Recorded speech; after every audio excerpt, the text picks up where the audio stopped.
Ok, c'est parti. Bonjour à tous, nouvel épisode aujourd'hui du podcast La Pause Sportive et nous accueillons un nouvel invité, Anthony De Oliveira. Alors, qui est Anthony? C'est un pratiquant de grappling et de jiu-jitsu brésilien vivant dans le sud-ouest de la France, dans la métropole de Bordeaux. Il est fondateur et entraîneur de la Street Fight Training Academy, qui se situe à Pessac, donc une commune proche de Bordeaux.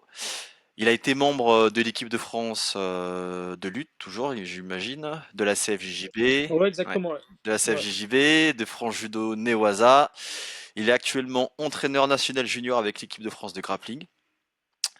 Pour Ouais. la petite anecdote, son père est un ancien champion de boxe anglaise. Il l'a mis au judo. Puis après, il s'est mis au JJB à l'âge de 17 ans, à la Verdum Training Center, avec Ismaël Padavia dit Isma et José Luis Attar dit Zé.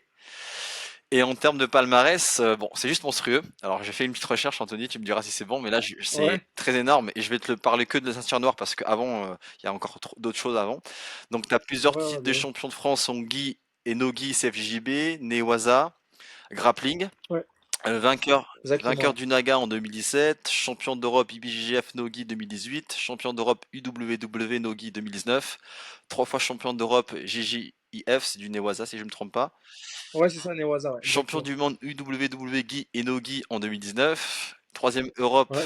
UWW Nogi en 2020. Vice-champion d'Europe UWW Nogi en 2021.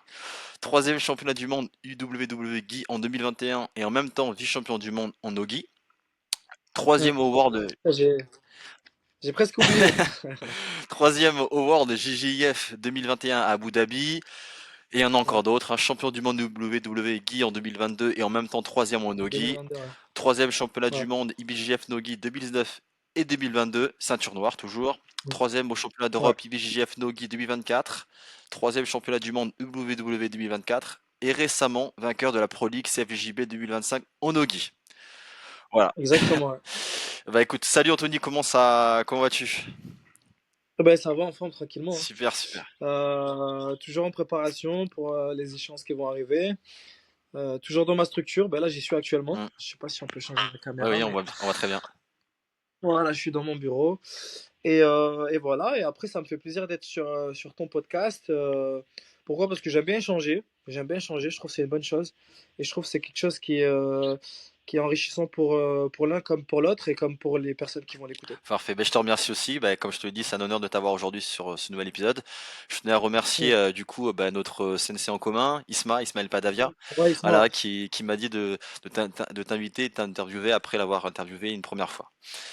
D'accord. Alors aujourd'hui, pour les auditeurs et les auditrices qui nous écoutent, on va pouvoir parler de grappling, de JJB et de préparation mentale. Comme vous avez pu le voir avec le long palmarès d'Anthony, je pense qu'il aura beaucoup de choses à nous dire là-dessus, sur les trois domaines.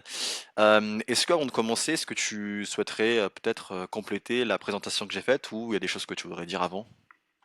Non, non, c'était très précis. Franchement, c'était très global de un petit peu ce qui me représente dans le domaine sportif. Donc, le fait d'avoir commencé, d'avoir baigné un petit peu dans les sports de combat déjà de par mon Mm. père, et ensuite d'avoir évolué vers des disciplines de préhension, donc le judo, puis le jiu-jitsu brésilien, le grappling, la lutte, ainsi de suite. Et avec une carrière qui poursuit jusqu'à l'heure actuelle. Ouais. Donc, ça fait à peu près 15 ans que je fais ça à haut niveau. Donc ça prend la majeure partie de mon temps, voire c'est ma vie, quoi. Mm. C'est-à-dire que j'en ai fait et une carrière et c'est mon domaine professionnel aussi en ayant ouvert une salle ici Mm. et en étant entraîneur aussi en continu. D'accord, juste. Donc voilà, c'est un beau résumé. Super. Et bien, justement, on a vu que tu parlais un peu de cette carrière en tant qu'entraîneur et Mm. compétiteur depuis une quinzaine d'années. Qu'est-ce qui t'a, à quel moment tu as décidé du coup de te consacrer vraiment à ça? Bah en fait, je pense que la compétition pour moi c'était l'aboutissement d'un travail En fait, ça a été une motivation initiale euh, de se tester, en fait. Et au final, ça a été une ambition. C'est-à-dire que j'aspirais à vouloir gagner des championnats. Donc au début, ben, ça commence comme partout. Donc c'est le début, donc c'est les régions, c'est l'Aquitaine, ensuite c'est la France. Ensuite c'est les premières échéances à l'international. Et après, c'est vouloir gagner les compétitions les plus prestigieuses, donc à savoir les championnats du monde IBGF, les trials ADCC, les championnats du monde du WWE. Donc ça s'est fait comme ça en fait. De base, je pense que c'est intrinsèque, une motivation qui dépend de soi-même. Et après, c'est toujours pareil, comme je le dis à tout le monde, est-ce compétiteur, tout le monde ne l'est pas. Moi, je l'étais initialement. Donc, c'est-à-dire que la carrière, ben, elle a la continuité avec, elle a continué avec la passion et et l'envie, tu vois. Hmm, Donc, au final, le temps, il passe très vite et 15 ans après, ben, on est toujours là. Voilà. d'accord. Et est-ce que tu as des étapes marquantes, toi, dans ton parcours sportif? Je pense une étape qui a été importante pour moi, c'est quand je suis rentré en équipe de France. Donc j'avais une vingtaine d'années, 22 ans à peu près. Je suis rentré en 2016, donc ça va faire presque 10 ans. Et là, donc ouais, je devais avoir 21, 22 ans. C'est là où ça a commencé à être structuré. Une grosse étape qui a été importante, ça a été aussi ma première blessure en vérité, Hmm, parce que j'ai pris conscience que ce sport, en fait, je pouvais pas m'en passer. C'était vraiment véritablement une passion. Ça arrivé très tôt. Je me suis fait des croisés en 2012, donc il y a 13 ans. Et en fait, j'ai pris conscience que il allait falloir que je professionnalise un petit peu ma pratique, parce que je m'entraînais tous les jours, mais en fait, j'avais pas, tu vois, j'étais en surentraînement, j'écoutais pas mon corps, donc je me suis entouré, donc notamment de mon préparateur physique, Gaël Le Glédic, hmm. qui a une structure sur Mérignac, Ultimate Physical, tu dois Oui, le oui, on le connaître, salue, de Gaël, oui, il certainement. s'entraîne tout le temps avec nous, oui. Voilà, voilà. Et ben lui, il a commencé à structurer un petit peu mon entraînement, ma charge d'entraînement, mon volume d'entraînement. Donc, ça veut dire que c'est là où j'ai pris conscience que bah, je faisais un pas de plus vers le haut niveau, tu vois. Hmm, Parce que c'est là où j'ai commencé à professionnaliser. C'est lui qui a géré ça. Et après, dans mes entraînements et comme dans mes ambitions, tu vois. Donc, ça a été la première étape, malgré que une blessure, tu vois, ça a été une prise de conscience. De se dire, ben voilà, comment je vais fonctionner pour allier mon statut d'étudiant, parce que je faisais des études et ma carrière professionnelle. Et après, ça a été ouais, l'équipe de France, je pense, ça m'a structuré aussi beaucoup. Ça m'a permis de voyager, ça m'a permis de faire de la rencontre de beaucoup de personnes, notamment des gens sur Paris, ainsi de suite, avec qui j'ai beaucoup évolué. hmm, Tu sais, le fait de s'entraîner, je pense, Alors, moi, j'ai toujours eu les mêmes entraîneurs et Isma, jusqu'à aujourd'hui, je partage le tapis avec lui et ça restera toujours mon entraîneur, de la ceinture blanche jusqu'à aujourd'hui. Mais ça a toujours été une bonne chose pour moi de voir un petit peu ce qui se passe partout, tu vois. hmm, Partager le tapis sur des salles à Paris, à l'INSEP, ainsi de suite, tu vois. d'accord, Donc, ça a été une étape de plus dans ma carrière. d'accord. Et alors, on a évoqué ton palmarès hein, au tout début de cet épisode. Mm. Alors, tu as eu d'énormes titres, beaucoup de titres. Quel est le titre pour toi dont tu es le plus fier? Euh, regarde, il est juste en face de moi. Je sais pas si tu peux tourner la caméra. Bah, ça a été mon premier championnat du monde où j'ai gagné, tu vois, UWW. D'accord? Euh, Ça a été en 2019. Ça arrivait un petit peu tardivement dans ma carrière. Enfin, 2019, ça commence à dater maintenant. Hmm, Ça fait quand même 6 ans. Et ça a été pour moi l'accomplissement, tu vois, parce que c'était le premier titre mondial que je gagnais. hmm. Et franchement, c'était un, c'était un aboutissement. Et en fait, une fois que je l'ai vécu, c'était pas une fin non plus, tu vois. C'était pas comme si j'étais arrivé au sommet d'une montagne et que je me suis dit, bon, ben, finalement, c'était que le parcours qui était beau. Et en fait, ça a continué et en fait, les objectifs se sont recréés derrière. J'ai changé de catégorie, j'ai voulu gagner dans une autre catégorie. Après, il y a des championnats que ben, j'ai toujours pas acquis. Par exemple, la DCC, qui est le plus gros tournoi de grappling au monde, tu vois, où il y a les trials tous les 2 ans. Donc, ça a été pour moi l'événement le plus marquant ouais, en termes de, comment dire, d'accomplissement. Ouais. Mais ça n'a pas été forcément le plus dur, Justement, ouais, paradoxalement. on Ouais. justement, on allait parler, c'est la question juste après, du coup, quelle était pour toi Ouais. la compétition la plus dure et pour quelle raison? Franchement, le plus dur, ça a été le Trials ADCC en 2022. Ça a été un parcours du combattant. J'ai fait 5 combats et je perds en quart de finale contre le vainqueur de la catégorie, Hmm, Ashley Williams. C'est quelqu'un avec qui j'ai partagé beaucoup de combats difficiles. J'ai fait la finale des Europes IBGF Nogi en 2024 contre lui, 2023. Et en 2022, on s'est fait une belle guerre. J'avais sorti le champion en titre du Trials, Zour, un russe. Et franchement, j'ai fait des combats, c'était long, c'était dur. La journée, elle était longue. Le Trials ADCC hmm, en Europe, c'est un Trials qui commence le matin et qui finit le soir. C'est pas sur 2 jours comme aux États-Unis. Tu peux faire 6, 7 combats dans la journée ouais, et se passer. Donc, c'est-à-dire que tu commences le matin à 10 heures et tu peux finir la finale à 22 heures. Et là, mon premier combat, il était à 10 heures. Le dernier que j'ai fait, il devait être à 19 heures, tu hmm, vois. C'était très tardif. La journée, elle était longue. Les combats, ils étaient très durs. J'ai fait des combats qui sont allés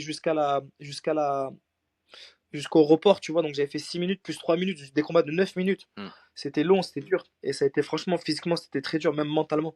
Parce que franchement, c'est assez compliqué. Ouais. Donc je pense, ouais, Strials, il m'a marqué, ouais. D'accord. Ok. Bah, au Ouais. moins, t'as pu avoir beaucoup d'expérience pour le prochain, j'imagine.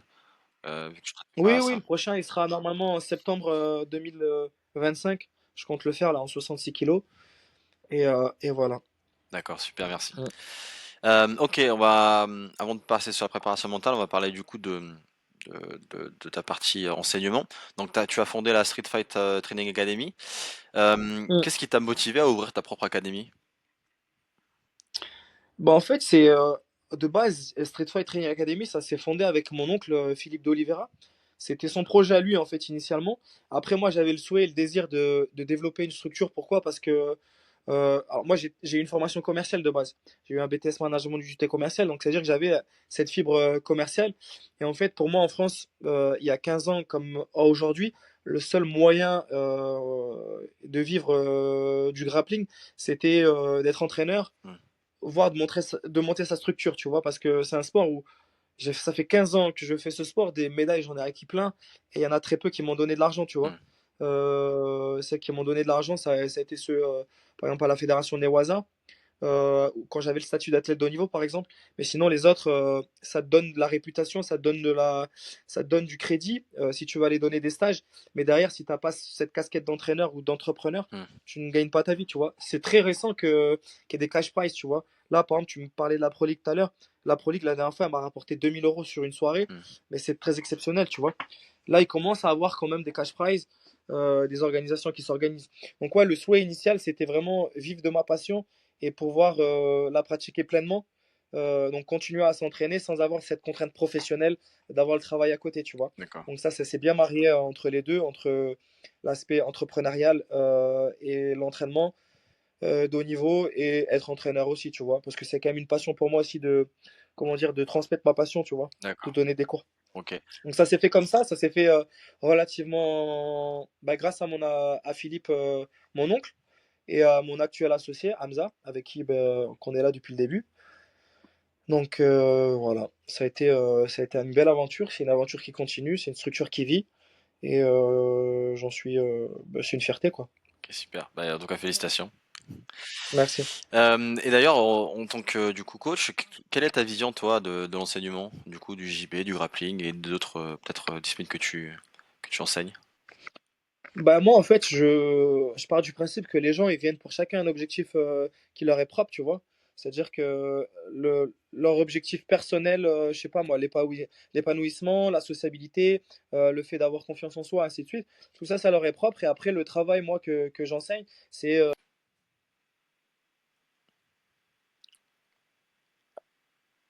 Attends, je crois que d'accord. ouais, Excuse-moi, ça tu avait m'entends? ouais ça J'avais eu un ouais appel, c'est pour ouais ça. c'est pour ça. Vas-y continue. Ouais. Je te disais, ouais, excuse-moi. Chacun a son objectif personnel quand ils viennent dans ma salle, Hmm. dans ma structure. Ah,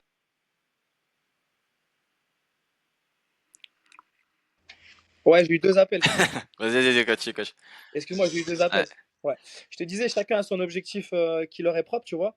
Donc, je sais pas, moi, ça peut être la sensibilisation, le fait d'avoir confiance en soi en apprenant un sport de combat, ou je sais pas, moi, faire des connaissances, avoir un entretien physique, des choses comme ça. Et moi, je les unis autour d'un même objectif, donc l'apprentissage de la discipline. Et moi, pour moi, ça passe une section, ça passe aussi par le fait d'avoir des locomotives, tu vois, des compétiteurs. hmm, Donc d'envoyer des gens en compétition, c'est quoi?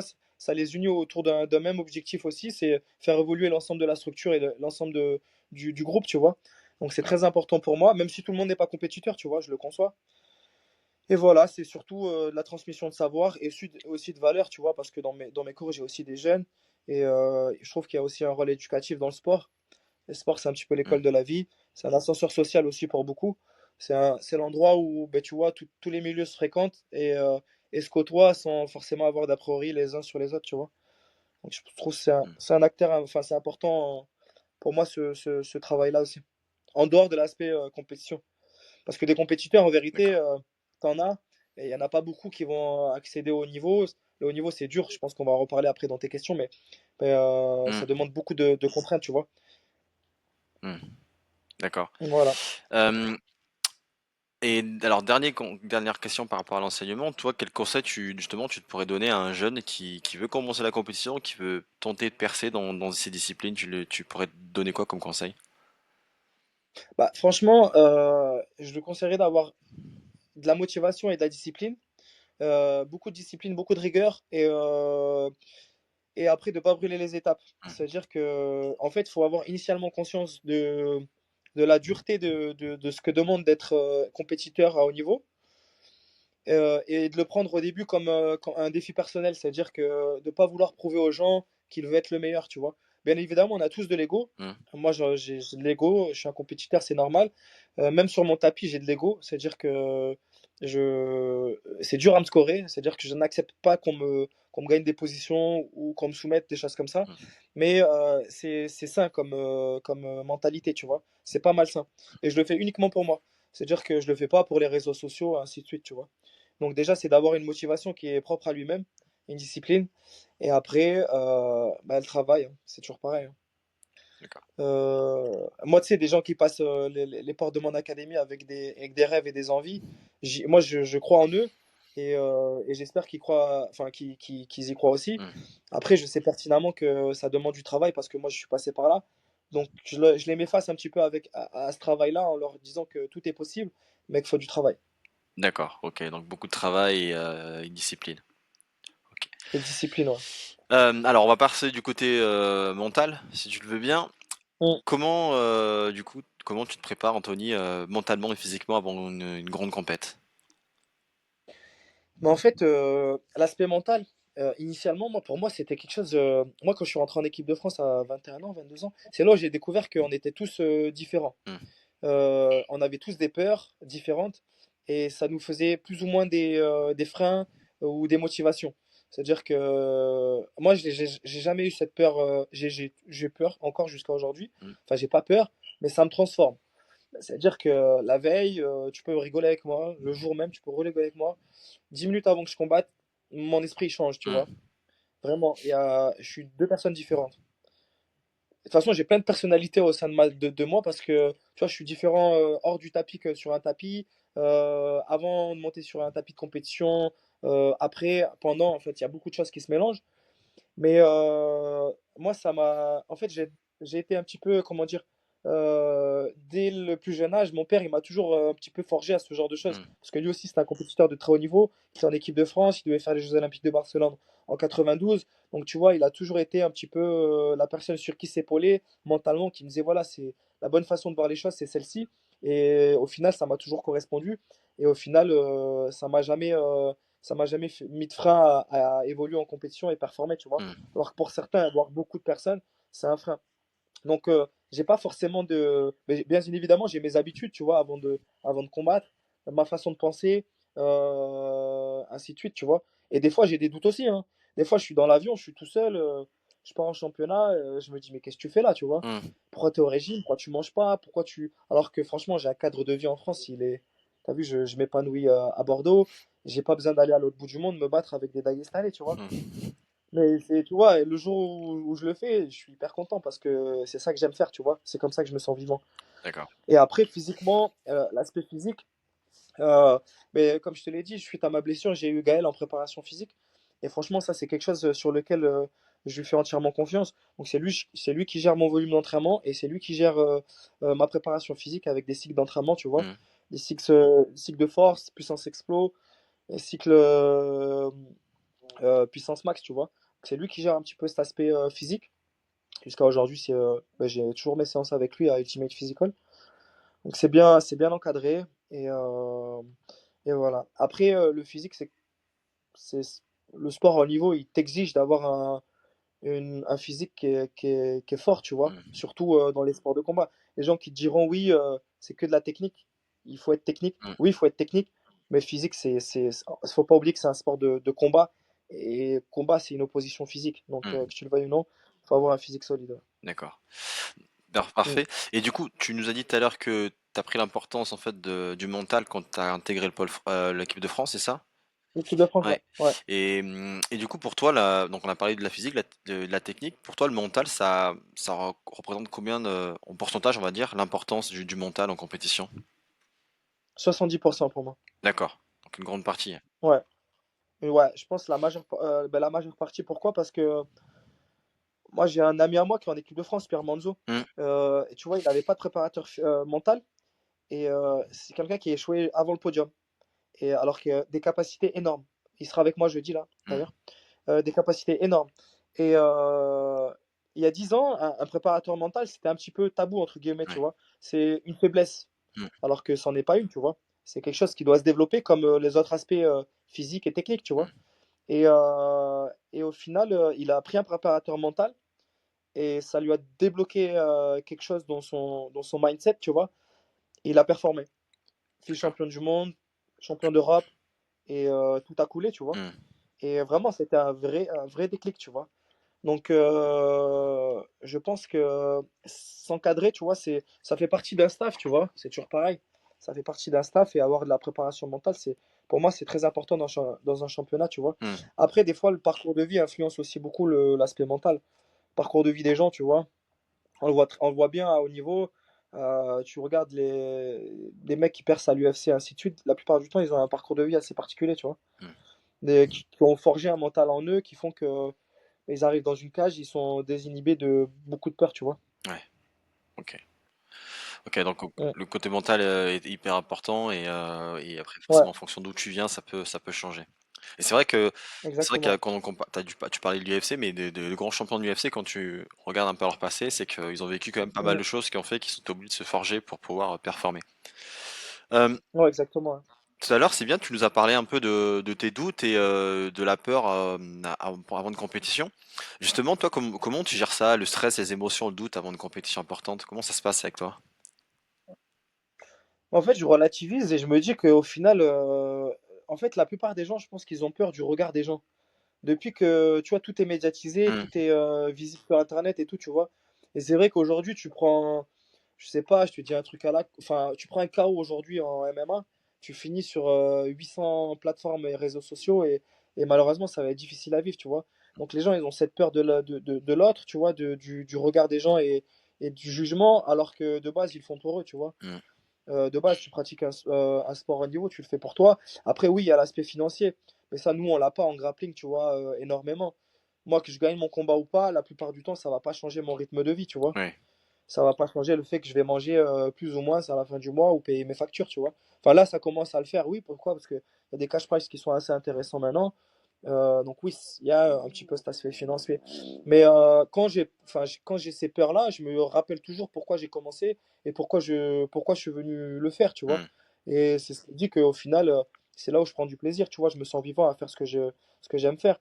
Après, oui, c'est sûr que des fois, ben, t'es au régime, t'es fatigué, t'es pas en forme. Tu te dis, putain, comment je vais faire? Je suis fatigué, je suis dans un bain chaud, je perds 3 kilos. Forcément, c'est difficile, tu vois, mentalement. hmm, Et c'est là où il faut garder ses ressources, surtout mentales, parce que le physique, il est plus là, tu vois. Tu es fatigué, tu as envie de limite de rentrer chez toi, tu hmm, vois. Et tu te dis, bah, franchement, demain, tu vas passer un bon moment, tu relativises, tu te remotives, tu vois l'objectif, et en fait, je focus que sur la victoire, moi. Moi, quand je fais un championnat et que j'ai 4 combats à faire, hmm, c'est un petit peu, c'est pas prétentieux, mais je me dis toujours, bon, le premier, je vais faire comme ça, et la finale, je pense que je vais la faire contre lui. En fait, je me visualise déjà en train de combattre d'accord. la finale, alors que le tournoi, il a pas commencé, quoi. Ok, super. Ouais, bah ça te permet Ouais, d'avoir confiance et quand tu combats, c'est comme si ça s'était déjà passé, quoi. exactement, ouais. Ok, Ouais, c'est un peu comme ça, ouais. ok. Bah là, c'est bien, tu t'en parlais un peu des routines. Est-ce que toi, tu as des routines ou rituels avant de monter sur le tatami? Bah, pas vraiment. J'ai mon petit protocole d'échauffement. Après, j'ai ce qui rentre dans ma tête, ce qui se répète en boucle un petit peu. Après, la veille, je cogite pas beaucoup. Après, bien évidemment, quand je sais qui c'est que je vais affronter à l'avance, j'ai toujours ce schéma un petit peu technico-tactique, tu vois, de savoir comment je vais combattre. Notamment, là, actuellement, je fais beaucoup de super fight, tu vois. Hmm, Donc, je sais à l'avance qui c'est que je vais affronter 3 semaines à l'avance, un mois à l'avance. Tu vois, c'est des affiches qui sont comme à l'UFC, tu vois. ouais. Donc, je sais qui c'est que je vais affronter. Donc, forcément, des fois, la veille, je cogite un petit peu parce que je me dis, est-ce que je vais le faire comme ça? Est-ce que je vais faire comme ça? Et ça, tu l'as pas si tu sais pas qui c'est que tu affrontes. Hmm, Là, je sais qui c'est que j'affronte, donc forcément, ça rentre un petit peu dans ma tête la veille. Ça, j'apprends à le gérer de mieux en mieux. histoire que ça m'enlève pas du sommeil la veille et que je cogite trop à me dire qu'est-ce que je vais faire le lendemain contre cet adversaire-là, tu vois. Mais je gère plutôt bien ça. Ok. Et après, ben, c'est toujours pareil, hein. Je reste focus sur l'objectif, tu vois. Hmm. C'est un peu militaire dans ma tête, moi. Non, non, mais Ouais, c'est bien. Après, si tu es structuré, carré, ça te permet justement d'avoir ouais, le moins de doutes et d'être près le jour J. D'accord? exactement. Ouais. Ok. Et alors, moi, du coup, tu as combattu il n'y a pas très longtemps pendant la Pro League. Et on Ouais, regardait du coup avec le groupe d'Isma, on a un groupe WhatsApp, on échange et tout. Et sur la demi-finale, enfin ta demi-finale, moi, elle m'a marqué. Pourquoi? Parce que ouais. je t'ai vu, enfin, je t'ai senti très concentré et j'ai l'impression que tu étais un peu dans le flow, c'est-à-dire la performance optimale, où tout ce que tu faisais, tout est passé rapidement. Tout Ouais, ce que ouais, ouais, complètement. comment tu fais du coup pour rester concentré et rentrer dans le flow comme ça, où tout a l'air simple, facile? Mais en fait, quand je regarde les images après, je me dis pareil, je me dis, mais en fait, j'ai pas l'impression d'avoir vécu deux. En fait, c'est deux actions, c'est deux moments bien différents dans ma tête. Il y a le moment où je rentre, où tu vois, où je vois même pas les gens. Hmm, C'est-à-dire que je suis dans ma bulle et je suis uniquement concentré sur ce que je vais faire pendant mon combat. Et après, en fait, le combat, il s'est passé comme un automatisme, tu vois. hmm, Il s'est passé avec un schéma comme si c'était automatisé. Tous les gestes que je fais, en fait, je les ai tellement répétés à l'entraînement et pendant beaucoup de temps que c'est automatique, tu vois. hmm. C'est-à-dire que sur la vidéo, c'est vrai que ça va vite. Alors déjà, initialement, juste pour l'anecdote, mais c'est public, il y avait une prime de soumission la plus rapide. D'accord. C'était 1 000 € en plus si tu gagnais le combat le plus rapide de la soirée parmi toutes les catégories, tu Hmm. vois. Donc c'est vrai que dans ma tête, je m'étais dit, bon, si je peux tout mettre sur le premier combat et rapidement finaliser, je sais que je vais repartir avec 1 000 € en plus, tu vois. Donc c'est pour ça que j'ai été très agressif, tu vois, dans le Hmm. combat. Mais au final, pas au détriment de faire des erreurs. Parce que je m'étais dit, ouais, si je tente des trucs de fou, je vais faire des erreurs et peut-être que lui, il peut me punir, tu vois. Il peut m'avoir sur des clés, ainsi de suite. Donc je vais rester sur des choses que je sais faire. Et au final, je focus sur des choses que je sais faire. Et c'est toujours pareil, en fait. Je travaille sur mes forces. Et au final, c'est passé, tu vois. Mais entre le moment où je rentre et je combats et la vision que j'ai quand je regarde le combat, j'ai pas vécu la même chose, en fait. Hmm. Quand je rentre dans le combat, j'ai oublié qu'il y avait des gens. Il y a la seule chose que j'entends, tu vois, ça m'a fait sur ma finale parce que c'était un peu chaud la finale. J'étais dans la garde, et, le mec il me mettait la pression, l'arbitre là, pour les pénalités. Et je m'en souviens, j'avais Baptiste Landais, un ami à moi qui était à côté du tapis. Hmm. Parce que mon père il était un peu loin, je l'entendais pas beaucoup. Et il me disait relève-toi, relève-toi, tu vas te faire pénaliser. Et lui j'entendais sa voix, tu vois. Alors que le commun des mortels, je les entends pas Hmm. beaucoup, tu vois. D'accord. Mm. Ok. Ah bah, c'est vrai, c'est bien. Ça aussi, c'est savoir entendre que son coach, faire la part des choses, et ça, Ouais, c'est hyper important. faire la part des choses, ouais. Parfait. Merci pour ce retour. Euh, donc, tu as une très longue carrière et justement, tu nous as dit que tu as quand même vécu des défaites. Toi, comment tu réagis après une défaite? Quels sont tes mécanismes pour essayer de rebondir le plus rapidement possible? En fait, on apprend plus de la défaite que de la réussite, tu vois. Mm, Quand tu réussis, tu ne te poses pas forcément la question de savoir pourquoi tu as réussi. Ça a marché, donc tu es content. mm, Et au final, tu te contentes du fait d'être content et c'est une émotion passagère, tu vois. Alors que la défaite, elle te reste plus longtemps dans la tête. mm, Parce que la défaite, elle te remet en question. Donc, c'est-à-dire que ben déjà, les 30 minutes après, moi, je suis dégoûté, la vérité. Je parle pas beaucoup, je suis dégoûté et tout. Une demi-heure après, tu peux me parler de tout. Moi, j'ai même un ami à moi, Zachary Aïdami. Zach, il me fait que m'appeler, il me dit ah mais jour-le t'as perdu et tout. Il me chambre, tu mm, vois, et ça passe bien parce que au final, tu vois, c'est redescendu et après je me remets en question pourquoi j'ai perdu, qu'est-ce que j'ai pas fait, qu'est-ce que j'ai mal fait, tu vois, c'est toujours mm, pareil. Et au final, je rentre à l'entraînement et je remets du travail en place pour éviter de reconnaître, enfin de retravailler sur mes erreurs, tu mm, vois. Tactique, technique ou stratégique, tu vois. mm. Et au final, ça me fait évoluer, tu vois. Ok. Isma nous avait parlé un peu d'une anecdote, c'était sans doute à Lisbonne. Donc il m'avait dit que, ou ailleurs peut-être, hein, que tu avais perdu un combat. Donc, et directement après, quelques temps après, quelques minutes après, tu revenais vers lui tranquillement en train de manger un açaï et tu montrais sa Voilà, c'est vidéo, ça. tu disais bon, qu'est-ce que j'ai bien fait, qu'est-ce que j'ai pas mal fait. Ouais, c'est ça, c'est exactement ça. Ok. C'est exactement ça. Je suis pas du genre à pleurer et à me lamenter, tu Mm, vois. Moi, je rebondis et après, et après je travaille, tu Mm, vois. Pour moi, c'est une force, tu vois. Après, bien évidemment, perdre, ça reste toujours quelque chose de initialement négatif, tu mm. vois. Parce que tu as échoué, tu t'es entraîné dur, tu as échoué, c'est un échec, mais c'est aussi un tremplin, tu vois. Mm. Donc tout à l'heure, au tout début, tu parlais de motivation intrinsèque. Comment toi tu fais du coup pour travailler cette motivation, qu'elle soit sur du court ou du long terme? Notamment, ben, tu nous as parlé aussi de blessures. Alors je sais pas si tu t'es blessé encore après, mais comment tu fais pour garder cette motivation tout au long de ta carrière? Mais en fait, c'est devenu un rythme de vie, en fait. C'est-à-dire que c'est un rythme de vie, c'est mes habitudes. Et après, je suis humain comme tout le monde, tu Mm, vois. C'est-à-dire que des fois, je me lève le matin, je suis fatigué, j'ai mal au corps, mon corps me fait mal, je suis pas motivé. C'est-à-dire que dans ma tête, ben, j'ai pas envie. Et au final, j'arrive dans ma salle, euh, un rien fait que je peux devenir motivé à fond, tu vois. mm, Mais la discipline fera que je monterai toujours sur le tapis. C'est-à-dire que la discipline, elle va faire que je vais monter sur le tapis parce que je me dis, attends, c'est mon travail, c'est aussi une passion, donc c'est-à-dire que ça me motive. Et après, même si mon corps il est fatigué, je me dis, bon, il suffit que je croise le regard d'un partenaire j'ai envie de faire la bagarre avec lui, ça va direct me mettre dans ce mood-là, tu vois, et c'est reparti, tu vois. mm, Après, des fois, je sais écouter quand même mon corps et ma fatigue, tu vois. Et c'est là où je te dis qu'il faut être intelligent et pas faire du surentraînement. Ça peut m'arriver de monter sur le tapis et de faire 45 minutes de technique et de drill et de dire, bon, les 5-6 derniers sparring, je les fais pas, tu vois. mm, Ça m'est arrivé hier midi et aujourd'hui, tu vois, j'étais en pleine forme, j'ai fait une belle séance, ainsi de suite, tu vois. Et ça, je pense, ça fait partie du haut niveau de gérer sa charge d'entraînement. mm. Après, la motivation, bien évidemment, des fois, on se lève, mais on n'a pas cette motivation-là. Après, c'est bien d'avoir des objectifs. C'est pour ça que moi, ce qui me motive, ben, c'est la compétition, tu vois. Et Et tu voilà. parlais du coup de surentraînement, que là tu arrives maintenant à te comprendre et à te gérer. Ça, c'est vrai Mm, il y a beaucoup de sportifs amateurs ou professionnels ou peu importe, même loisirs, qui ont du mal à écouter leur corps. Et du coup, c'est sujet à blessure. mm. Toi, comment tu fais? À quel moment tu sais que là, par exemple, hier, comment tu t'as su qu'il fallait que tu t'arrêtes un peu et que tu te reposes? Ben, moi, en fait, psychologiquement, déjà, mon corps, il est irrité un petit peu. C'est-à-dire que le moindre petit coup, ça me fait mal. Mm, Je me dis, oula, c'est bizarre parce que d'habitude, tu vois, je ne sens pas ce genre de choses, tu vois. mm, Et ça, et après, tu sais, c'est un état général, tu vois. mm, C'est à la fois un petit peu mental et à la fois physique, tu vois. Physiquement, ton corps, il a cette irritabilité, tu mm. vois. Et après, ben, en fait, il faut savoir le reconnaître avant, comment dire, avant la blessure, tu vois. Parce que si tu vois pas que tu es en surentraînement, ben, au final, c'est là où tu te blesses, tu vois. Mm. Après, tu peux te blesser aussi par inadvertance, ça arrive, c'est un sport de combat. La blessure, elle peut arriver à tout moment, tu vois.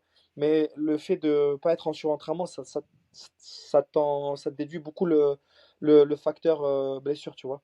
Donc, ouais, c'est un état général entre l'aspect mental, tu vois, de me dire, bon, ben, là, je suis pas motivé. Pourquoi? Parce que mon corps, peut-être qu'il est trop mis à l'épreuve. Euh, je suis irritable de façon générale, ainsi de suite, tu vois. Ok. Merci pour cette réponse. Ça pourrait aider, je Mm. pense, clairement pas mal d'auditeurs et auditrices par rapport au surentraînement et aussi à la charge mentale. Euh, Est-ce que tu peux nous parler d'un ou plusieurs moments, Anthony, où tu as senti que ton mental a fait la différence dans un combat ou dans une compétition? Mais en fait, plus le combat est dur, plus le mental il est mis à rude épreuve, Hmm, en fait. Par exemple, là, tu vois, regarde, je me souviens de mon quart de finale IBJF dernièrement, ben, l'année dernière, en octobre de 2024. J'étais contre un combattant, il était très difficile. Franchement, on a fait égalité pendant 6 hmm, minutes. Le combat dure 10 minutes. Et au bout de 6 minutes, je l'ai senti flancher, tu vois. Parce que lui, comme moi, on n'avait pas la solution de pouvoir et mettre des points à l'autre ou le finaliser, tu hmm, vois. Il n'y avait pas eu d'opportunité. Voire, il en a eu peut-être une de plus que moi en début de combat, tu vois, où il a été dangereux sur une soumission. Et au final, tu vois, j'ai annulé un petit peu son jeu, il a annulé un petit peu le mien. Et au bout d'un moment, j'ai senti flancher, tu vois, et pas abandonné, tu vois, parce que ça reste du haut niveau. Mais j'ai senti que c'était plus fragile, tu hmm. vois. Et j'ai commencé à le marquer, je lui ai marqué des points sur un passage. Et là, après, ça y est, il avait flanché sans abandonner, mais flanché. Il n'y avait plus les mêmes réactions, il y avait même plus la même envie, tu Hmm, vois. Et au final, en fait, il a été, comment dire, il a été face à un mur, tu hmm. vois. Et moi, c'est là où j'ai pris conscience que ça y est, ça allait être dur pour lui. Et là, j'ai accéléré et c'est là où j'ai gagné le match, tu vois. Après, j'ai comptabilisé d'autres points, tu Mm, vois. J'ai passé la side, après, j'ai pris le dos, du dos, je suis ressorti, je suis repassé. Et après, alors qu'initialement, on était sur un point d'égalité, tu mm, vois. Donc, plus le match il dure, plus le mental prend le dessus, plus le championnat avance, plus le mental prend le dessus. mm, Parce que la fatigue, elle est la même pour tout le monde. Moi, c'est ce que je dis à mes élèves. Le championnat, il sera toujours pareil pour tout le monde. S'il y a un retard à la pesée, ça sera pareil pour tout le monde. C'est celui qui va le gérer le mieux, ce stress-là, hein, qui va le gagner. mm, Parce que c'est un stress en moins, alors qu'il est valable pour tout le monde. Tout ça, c'est pareil pour tout le monde. Et je sais pas, moi, tu es appelé à un combat dans l'air d'échauffement, tu passes qu'une heure et demie après, ton adversaire, c'est la même chose qu'il va vivre. Mais celui qui va le vivre le mieux va avoir le plus d'énergie pour pouvoir faire le combat, tu vois. mm, Parce qu'il y en a, ils se démotivent, tu vois. Tu peux être dans l'air d'échauffement pendant une heure et demie, t'as plus envie. mm, Moi, le premier, franchement, je te dis la vérité. Je me suis échauffé pendant 20 minutes, je combats pas, faut se réchauffer. Mon adversaire, il a vécu la même chose, tu vois. mm. Donc, faut savoir bien le gérer, ça, tu vois. Ok. Et toi, justement, alors, Mm. tu le gères comment, cette attente là, quand ça peut arriver comme ça? Mais en fait, je reste focus sur mon combat, sur le fait de vouloir gagner. Et je me dis que c'est une épreuve que je dois affronter. En plus de mon combat, tu vois, c'est comme la pesée, tu vois. La pesée, c'est dur des fois mentalement de perdre le poids, arriver à la pesée, devoir attendre et tout, tu vois. Mm, Il faut rester concentré et focus sur ses objectifs pour pas justement perdre de l'énergie à penser à autre chose, tu vois. Parce que c'est énergivore de penser à autre chose. Quand tu penses, oui, il y a du retard, oui, le mec il n'est pas arrivé, on l'a appelé, ici et là. C'est de l'énergie perdue pour rien, tu vois. C'est pas physique, mais mental, ça te mange un peu, tu vois. mm, Donc, faut savoir bien le gérer. Et moi, je le gère parce que je relativise et je reste concentré sur mon objectif principal, tu vois. mm. Ok.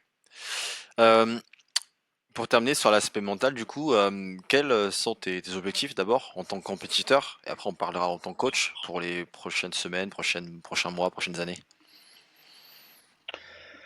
Ben là, sur le court terme, là, j'ai un mois d'avril qui est assez chargé. Il y a Mm, le championnat de France FJB Nogui à Paris le 5-6 avril, mm, auquel je pense que je vais participer. Mais là, j'ai un gros échéance là, à la DXC ouais. là, contre Joao Gabriel, le numéro 3 mondial flow grappling. C'est quelqu'un que j'avais affronté en 2017, j'étais avec Isma d'ailleurs, à New York. J'avais perdu contre lui en finale des Panaméricains Nogi, ceinture marron. Et l'année d'après, lui et moi, on est passé ceinture noire. Et au final, on s'est jamais affronté. C'est quelqu'un qui a un gros, gros palmarès. Finale ADCC à Los Angeles, à Las Vegas, il y a 4 ans, il y a 3 ans, 2022. Donc tu vois, ça va être des gros matchs. Donc mentalement, je m'y prépare. Physiquement, je m'y prépare. Et après, à moyen terme, ben, ça va être fin de l'année. Là, je vais essayer de faire les trials ADCC. J'aimerais bien faire un ADCC dans les années qui arrivent, tu Mm. vois. L'année prochaine, donc ça va être 2026, le prochain ADCC. J'aimerais bien y être, tu vois, et ça serait vraiment un bel accomplissement. Et voilà. Après, sur le long terme, je pense que, bah, tu vois, j'ai 32 ans. Je suis quelqu'un qui est contre le dopage. Je vais pas faire ça jusqu'à 45 ans en adulte, ainsi de suite, tu vois. Mm. Donc, au bout d'un moment, il y aura la barrière de l'âge. Et bon, pour l'instant, j'y pense pas, je te dis la vérité, hein, parce que je suis en pleine forme. Mais l'après, je sais pas de quoi il sera fait, tu vois. Mm. Et c'est pas qui me fait peur, mais c'est que, tu vois, mon rythme de vie actuel, entre les voyages, les tournois, les championnats, les ci, les là, tu vois, c'est un mode de vie et c'est quelque chose que j'aime, tu vois. Mm. Et en tant qu'entraîneur, du coup, en tant que coach, est-ce que tu as des objectifs? En tant que coach, ben, j'ai des élèves qui performent en compétition, d'autres qui performent pas parce qu'ils en font pas et que c'est un accomplissement pour eux. Là, ça va être la huitième année de la structure, ça va être les premières ceintures noires qui vont être récompensées de leur 8 années de pratique assidue, tu Mm. vois. Donc ça me fait plaisir, c'est un accomplissement pour moi aussi d'avoir formé des gens de la ceinture blanche jusqu'à la ceinture noire. Euh, Certains, je les pousse à faire du haut niveau, à rentrer en équipe de France. J'ai la petite Sohan qui est en équipe de France avec moi, qui a participé au championnat du monde au Kazakhstan, qui a gagné les championnats de France là dernièrement en janvier. Donc tu vois, c'est bien, c'est que mon travail il fonctionne. Et après, j'ai pas la finalité à faire des champions, tu vois. C'est pas un objectif pour moi, mais si un jeune il vient et m'en fait part, je serai prêt à le suivre jusqu'au bout, tu vois. D'accord. Parce que parce que c'est son rêve et j'ai envie qu'il le réalise, tu vois. Enfin, c'est pas son rêve, c'est un objectif, tu vois, parce que c'est atteignable. D'accord. Après, c'est, comme je te disais, tu vois, d'avoir des compétiteurs, c'est une locomotive pour la section. Tu vois, là, il y a le championnat de France le 5-6 avril. Mm. Ben, on est 20 à les combattre, tu vois. Il y en a 20, 15, 20 à les combattre. Dans la section, tu vois que ça change un petit peu. C'est un rythme de championnat, tu Mm. vois. Il y a, tout le monde se prend en jeu. Ouais, faut motiver les gars. Et les gars se motivent entre eux. Ça s'entraîne dur. C'est pas mal, tu vois. D'accord, super. Ça me plaît. Parfait. Mm. Ok, bon, alors on va évoquer plus des. On a terminé la partie mentale, on va plus parler de questions personnelles. Anthony, si tu le veux Mm. bien. Quelle est la chose qui t'apporte toi le plus de bonheur au quotidien en dehors de ta carrière de sportif et de coach? De coach et de Ouais, sportif et de l'aspect privé. ouais. Là où je me. Qu'est-ce qui t'apporte le plus Bah de après, bonheur? moi, j'ai plus de Mm. bonheur. Bah, ma vie perso, c'est ma femme, c'est ma famille, tu Mm. vois. Moi, je suis très famille, hein. Moi, c'est mon père, ma mère, tu sais, je suis très, très famille. En fait, la plupart du temps que je ne passe pas, alors que je passe 90% de ma vie dans cette salle, ou à m'entraîner, ou à aller être à l'étranger Mm. combattre, le reste du temps, je le consacre à ma famille et ma femme, tu vois. D'accord, parfait. Ouais. Et en dehors du coup du grappling JJB, t'as des passions hors combat? J'ai d'autres passions, j'aime la moto, j'aime le sport automobile, j'aime bien les bécanes, ouais, j'aime bien les voitures, j'aime bien ça, j'aime bien le cinéma Mm. aussi, j'aime beaucoup le cinéma. Moi, j'ai été bercé par Jean-Claude Van Damme. Je crois tout ça. Ouais, ouais, les sports de combat, enfin le. Après, j'aime le sport en général. Mm. Je suis un vrai sportif. Je suis pas qu'un mec qui fait juste brésilien. Je vais aller à la plage, je vais aller nager, je vais aller à la montagne, je vais aller faire des trails. J'ai déjà fait des marathons, j'ai déjà fait des Ah oui, semi-marathons, j'ai déjà fait des trails en montagne. J'aime les défis personnels, tu vois. Je vais aller faire un soccer, je vais donner ma vie. En fait, la compétition chez moi, c'est une vie. C'est un train de vie, tu d'accord, vois. Je vais aller faire du canyoning, je veux faire la course avec les gens. Tu vois, c'est comme ça. Mais j'aime le sport en général, ouais, effectivement. Ouais. d'accord, d'accord. Euh, Mm. je vais te poser la même question que je pose à tout le monde que j'invite. Quelle personnalité sportive tu me conseillerais d'inviter dans ce podcast? Dans ton Ouais. podcast, une personnalité sportive. Ok, alors attends, laisse-moi réfléchir un petit peu. Un petit peu. Est-ce que ça peut être quelqu'un hors du jiu-jitsu Oui, brésilien ou c'est bien quelqu'un du sûr, oui. jiu-jitsu brésilien? Pas forcément obligé, ça peut être à l'extérieur. Ok. Moi, j'aime beaucoup échanger avec un de mes entraîneurs avec qui j'avais fait un podcast d'ailleurs. Il s'appelle Benjamin Chenard. D'accord. C'est quelqu'un qui est préparateur physique. Mhm. Gaël aussi d'ailleurs. Gaël, il est très riche sportivement parlant parce que Gaël, en fait, il a côtoyé beaucoup d'athlètes de haut niveau Mhm. dans beaucoup de domaines différents. D'accord. Il a côtoyé des athlètes de haut niveau en équipe de France d'athlétisme, de jiu-jitsu brésilien, de boxe, ainsi de Mhm. suite. Donc je trouve que c'est quelqu'un de très enrichissant sur le plan sportif. Et c'est quelqu'un qui a des anecdotes de vie liées aux pratiquants qu'il a encadrés. Donc je dirais, ouais, Gaël Le Glédic, bah, que tu le Mhm. connais. Ou sinon, après, qui est en équipe de France avec moi, avec qui je peux te mettre en connexion, ben, Pierre Manzo, qui est là avec moi jeudi. D'accord. Parce que lui, cet aspect mental, il a très, très, très bien vécu. Et après, sinon, bah, ça fait déjà pas mal, ça t'en fait Ouais, trois là. parfait. Merci Anthony. Pierre Manzo, Ouais, ouais, ça peut être pas mal. ok. Et on peut te suivre où, du coup, Anthony, pour connaître ton actualité ou Alors, moi j'ai principalement Instagram, donc Anthony d'Oliveira sur hmm, Instagram, Street Fight Training Academy pour mon académie, qui est à Bordeaux, comme tu disais tout à l'heure, à hmm, Pessac. Mais voilà, ok, donc sur les réseaux sociaux, Instagram, Facebook et directement à ma structure. J'accueille tout le monde dans la bienveillance et dans le respect. Généralement, j'organise des open mat le dimanche quand je suis en France, quand je suis à hmm, Bordeaux. Il y en avait un dimanche dernier, j'invite tout le monde. Chacun peut venir du moment où il m'envoie un message. hmm. Et voilà. Parfait. Bah, de toute façon, pour les personnes qui nous écoutent, je mettrai les liens de ton Instagram et de ton académie, la Street Fight Training Academy, Mm. pour voilà, si les gens Training veulent Academy, te ouais. contacter, faire un cours d'essai ou venir voir comment ça se passe chez toi. Est-ce que on arrive du coup à la fin de ce podcast, Anthony, est-ce que tu as quelque chose à dire, le mot de la fin? Bah, déjà, te remercier parce que c'est une belle chose d'échanger. Et je trouve que c'est une bonne chose pour toi, comme pour moi, comme pour l'ensemble des gens qui vont écouter le podcast, tu Hmm, vois. parce que c'est de l'enrichissement personnel et c'est aussi c'est du savoir qu'on partage, tu Mm. vois. Et c'est bien de le faire, tu vois. Et je pense que à aujourd'hui, tu vois, les réseaux sociaux, ils sont utilisés quand c'est utilisé à bon escient, moi j'aime bien. Je communique avec les réseaux, mais tu vois, je le fais pas assez comme je devrais le faire, je pense. Même si je suis présent sur les réseaux, j'ai des followers, ainsi de suite, j'échange avec les gens. Mais je trouve que c'est une bonne chose, tu vois, de venir interviewer des gens et un petit peu prendre leur savoir, tu vois, et le partager, tu vois. Parfait. C'est une bonne chose. Merci à toi de m'avoir invité. Et, euh, et voilà. Parfait. Ben aussi un merci à toi d'avoir accepté. C'est exactement ce que je vais faire. C'est Parfait. si on arrive hein, à aider Mm. c'est plus des compétiteurs ou même des personnes qui sont dans le loisir pour prendre les meilleures choses et les aider. En tout cas, moi aussi, Ouais, merci pour cet échange qui a été clairement enrichissant, inspirant. C'était un plaisir super. de discuter de grappling, du JB, préparation mentale, physique avec toi. Exactement. C'est Euh, cool. et d'avoir pouvoir bénéficier de ton expérience et forcément de ton expertise sur ces 15 années de compétition et aussi en tant que coach. Mm. Et d'ailleurs, merci également aussi aux auditeurs et auditrices qui nous écoutent. Et si vous avez, vous avez aimé, n'hésitez pas à partager cet épisode, à laisser un commentaire et aussi nous dire ce que vous avez pensé. C'est cool. Mais écoutez, de toute façon, merci encore à toi, Anthony. Et Je t'en prie. pour les auditeurs et auditrices, je vous dis à très bientôt pour un nouvel épisode de la pause sportive et je vous dis à très vite. Au revoir à tous. Au revoir.